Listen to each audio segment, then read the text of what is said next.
En ce qui concerne l'exécution des politiques culturelles dans les politiques publiques, c'est un corps qui est dédié, qui a été mis en place, formé, mais d'une manière intense. A priori, c'est à travers un concours, mais très sélectif. Après le concours sélectif, ils sont formés pendant 3 ans. Mais après les 3 ans, ces derniers-là, ils sont sanctionnés. Leur sortie est sanctionnée par un mémoire. Un projet, d'abord, et un mémoire. Si toutefois, l'un n'est pas validé, ben, vous ne sortez pas. Vous restez encore à l'école. Mais au sortir, qu'est-ce qu'on note? Au sortir de l'école depuis 2018, mais il y a une latence qui ne dit pas son nom.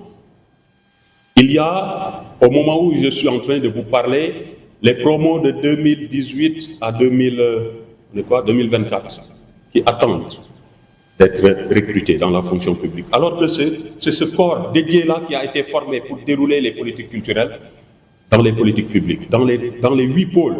Maintenant, on parle de pôles territoire. Dans les 8 pôles. Au moment où je vous parle, à Kédougou, au Sénégal oriental, à Kédougou, c'est dans un passé très récent, il n'y a même pas encore 1 mois, où on a eu à affecter un collègue à Tamba. À Tamba, la plus vaste région du Sénégal, n'avait plus d'animateurs culturels, donc on peut dire que c'était dans une... Mais plus qu'une léthargie, l'action culturelle dans cette région, plus qu'une léthargie. À Kédougou, il n'y a qu'un seul pour couvrir les 3 départements de Kédougou. Kédougou, Saraya, Salémata. Nous savons tous qu'à Kédougou, quand même, c'est une région mais très culturelle. C'est dans cette région où on trouve les minorités ethniques, les Bédiques, mais ils ont une riche culture. Nous, on a été formés pour aider ces derniers à faire sortir le génie qui dort en eux. Encore une fois, de l'allemand, la culture, on l'appelle Kultur, c'est le génie des peuples. Mais ces derniers, ils ont besoin de quelqu'un qui pourrait les accompagner, les orienter, les assister, les administrer, afin qu'ils fassent sortir mais le génie qui dort en eux. Mais si toutefois il n'y a pas cette bonne ressource humaine pour tirer cette locomotive, comment ces gens vont se considérer? Il y a déjà ce point. Au moment où on parle, il y a 64 animateurs qui attendent d'être insérés dans le tissu économique, dans la fonction publique. Et je vous ai dit à l'entame de mon propos qu'à Kédougou, il y a un seul. À Tamba, il y a un, et un contractuel. Dans les autres régions, idem. Et quand on parle de décentraliser, quand on parle de territorialisation et non de déterritorialisation, on parle de territorialisation, mais il faudrait quand même, purement et simplement, c'est facile. Je suis exécrable en maths, mais au moins je sais que si toutefois on prend 8 à 10 animateurs et qu'on les affecte dans chaque pôle, mais le nombre ne va plus suffire, qu'est-ce qui empêcherait les autorités ou l'autorité de tutelle à au moins trouver des mécanismes pour que cette chose puisse se faire? Mbalo, secrétaire général du syndicat des animateurs culturels et des conseillers aux affaires culturelles, qui est un jeune syndicat, donc nous le rappelons, qui a été mis en place le 1er mai dernier. Et voilà, donc c'est une nouvelle organisation, donc un jeune syndicat qui est en train d'évoluer pour la défense vraiment des intérêts matériels et moraux de ce corps-là. Et donc, ce qui est important, c'est de dire que pourquoi nous tenons aujourd'hui une conférence de presse, c'est parce qu'il y a un malaise au sein du ministère de la Jeunesse, des Sports et de la Culture.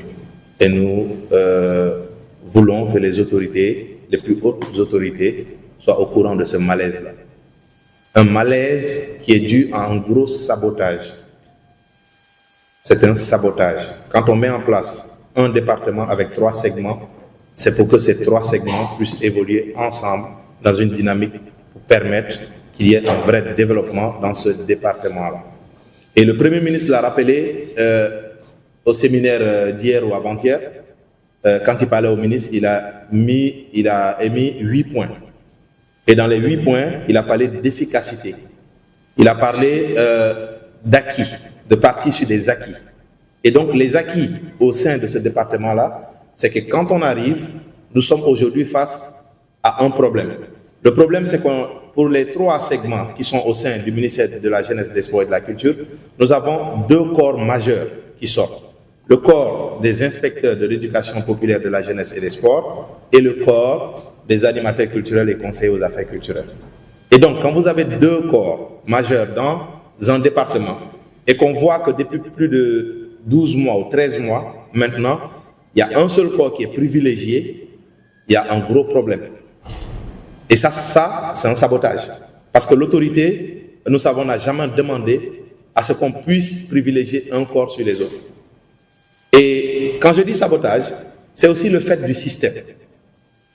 C'est le système que dénonce le Premier ministre. C'est un système qui a été mis en place depuis plusieurs années, en réalité pour défavoriser le secteur de la culture. C'est-à-dire qu'on peut décider en une seconde de prendre un enseignant et de le parachuter à la tête d'une institution culturelle. Ça, c'est fréquent. Vous pouvez, vous en tant que journaliste, mener vos enquêtes. Vous allez voir les institutions culturelles et regarder qui dirige ces institutions culturelles-là. Est-ce que ce sont des personnes qui ont été formées pour la culture ou pas? Vous ne verrez jamais un enseignant nommé comme chef de service fiscal dans un département. Ça n'existe nulle part. On va prendre un inspecteur du trésor ou un inspecteur des impôts, etc. Parce que c'est aussi la manière dont est structuré en réalité l'État.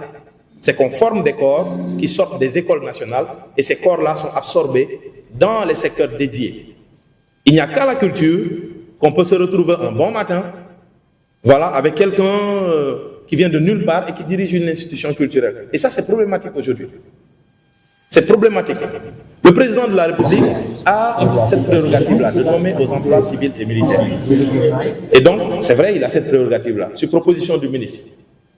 Mais dans une administration, si le président décide de nommer à la direction générale quelqu'un, d'accord, il en a le droit, il sait pourquoi il le fait. Mais au sein de cette institution-là, il y a des directions. Ces directions-là, en réalité, doivent être une chasse gardée des professionnels qui ont été formés en réalité pour ce secteur-là. Et ça, c'est ce qui manque aujourd'hui. On peut accepter que le top management, c'est qu'il soit géré par quelqu'un qui a fait des études en management, etc. Dans d'autres secteurs, il n'y a pas de souci. Parce que c'est une vision globale qu'on essaie d'appliquer. Mais à l'intérieur, quand vous avez des directions qui doivent exécuter, mais ça doit être le fait des professionnels qui ont été formés. Et aujourd'hui, c'est le problème que nous avons avec le secteur de la culture. Nous sommes, le corps des animateurs culturels, des conseillers aux affaires culturelles, est en train de perdre toutes les institutions et tous les postes stratégiques au sein de ce département-là. Et ça, c'est pas normal. Comment on peut expliquer que pour une institution culturelle comme le Musée des civilisations noires, on prend un inspecteur de l'éducation populaire et on le nomme secrétaire général de ce musée-là? Comment on peut en citer une dizaine aujourd'hui?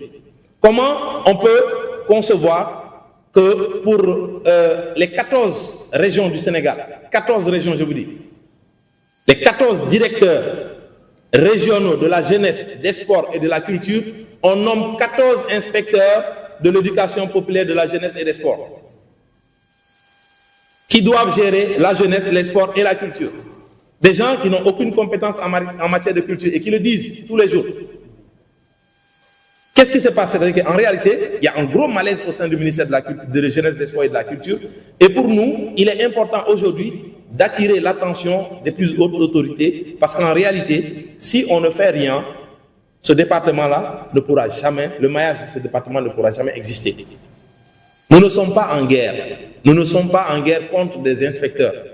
Nous sommes juste pour une justice. Nous sommes là pour une justice, pour un équilibre de ce département-là. Si on veut mettre en œuvre la vision du président de la République avec un département où la jeunesse et les sports sont, le sport et la culture sont au service de la jeunesse, il va falloir mettre les personnes compétentes dans ces positions-là pour gérer. Et donc, c'est aujourd'hui, en réalité, c'est ce qui se passe au sein de ce ministère-là. Il y a des lenteurs énormes. Le Premier ministre l'a dit, il y a des lenteurs au sein de ce département-là qui est dû aussi au système qui est en place.